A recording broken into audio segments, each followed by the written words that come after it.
निपुण परीक्षा की तैयारी। 4 दिसंबर को निपुण परीक्षा होनी है, जिसके लिए हमें तैयारी करनी है।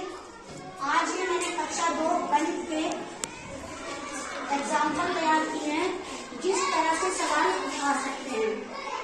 इसके लिए सबसे पहले देखिए, ये इस तरह के एग्जाम्पल हमने तैयार करने के बाद ये है छोटी संख्याओं पे गोला लगाओ। तो आकलन में इस तरह का सवाल पूछा जा सकता है कि छोटी संख्याओं पे गोला लगाओ। तो बच्चों को क्या करना है कि जो इन दोनों में छोटी संख्या होगी उस पे गोला लगाना है। तो ये इस तरह के पैटर्न है, आप देख सकते हैं। आप इसके बाद बड़ी संख्याओं पे गोला लगाओ। एक इस तरह का सवाल भी आ सकता है जिसमें आपको बड़ी संख्याओं पे गोला लगाना है और बच्चे बड़ी संख्या बताएंगे या गोला लगाने। जोड़ करो, जोड़ के सवाल इस तरह भी आ सकते हैं और वस्तु को लेकर भी आ सकते हैं कि 5 सेब और 15 सेब कितने होते हैं, या 8 केले और 3 पत्तियां कितने होते हैं। तो इस तरह के सवाल भी आ सकते हैं आकलन में। और वस्तु वाले भी घटाव करो, घटाव के सवाल भी इस तरह भी दे सकते हैं। और वस्तुओं के द्वारा भी 16 सेब थे जिसमें से आपने 3 खा लिए तो कितने बचे, या 16 कटोरे हैं तो उसमें से 5 कटोरे टूट गए तो कितने बचे, वो घटाव के सवाल। इसके बाद पैटर्न पूरा करो। पैटर्न पूरा करने का मतलब है कि बच्चों को पता होना चाहिए कि सीरियल क्या चल रहा है।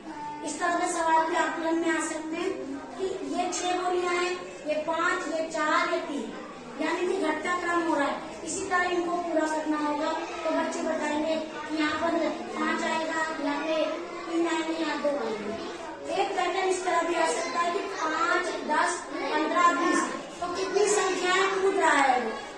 तो बच्चे बता सकते हैं कि 5 के बाद 10 आए तो फिर 5 फिर मारी, फिर 5 के बाद 10 बार तो 5 बार कूदा।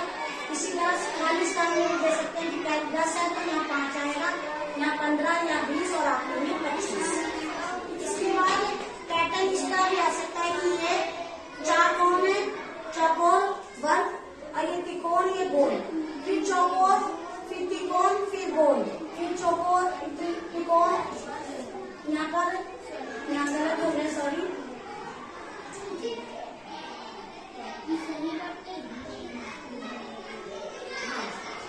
तो क्या होगा, चौकोर, फिर यहाँ पे आएगा त्रिकोण या गोल, फिर चौकोर, त्रिकोण, गोल, चौकोर, त्रिकोण और फिर गोल। तो इस तरह पैटर्न आ सकते हैं आकलन के सवाल में, जो आपके लिए बहुत ही ज्यादा जरूरी जानना है।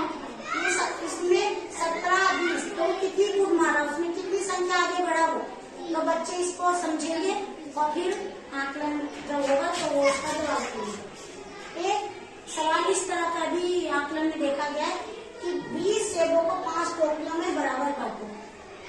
तो वो 20 टोकरियां 5 टोकरियों में कितने बार आएगा तो उसको डिवाइड करना होगा। बच्चे इस तरह के सवालों को भी समझेंगे। दूसरा सवाल, रीना के पास 20 संख्या और दीदी के पास 40 तो कितने बंडल बनेंगे। तो वो बंडल भी बच्चे बताएंगे कि बंडल 10 संख्या उसका बनता है, 10 तीलियों का। तो 20 और 40 मिला के 60 हुए तो 6 इसमें बंडल बनेंगे। बच्चे ये पहले से जान चुके होंगे कि बंडल किसे कहते हैं और तीलियां में एक बंडल में कितनी तीलियां होंगी। रवि के पास 40 लकड़ियां, रमन के पास 70 लकड़ियां, कितने बंडल बनेंगे। तो हम पहले से ही बच्चों को तैयार कर चुके होते हैं कि बंडल किसे कहते हैं, तीलियां किसे कहते हैं। पूरी तीलियां 9 तक रहती हैं और 10 जब हो जाती है तो वो एक बंडल बन जाता है। इसके बाद समूह बताओ। बच्चे समूह में का भी जानकारी पहले से रखते, तभी आकलन हो रहा है ना, समझ में। तो ये समूह, अब ये एक कटोरी है, ये दूसरी है, तीसरी तो कटोरी है, ये एक कटोरी है, तो इसमें रखा वस्तु नहीं हमें गिननी, इसमें हमें बताना कि 3 समूह है। तो बच्चे ये पहले से जानते हैं कि समूह किसे कहते हैं।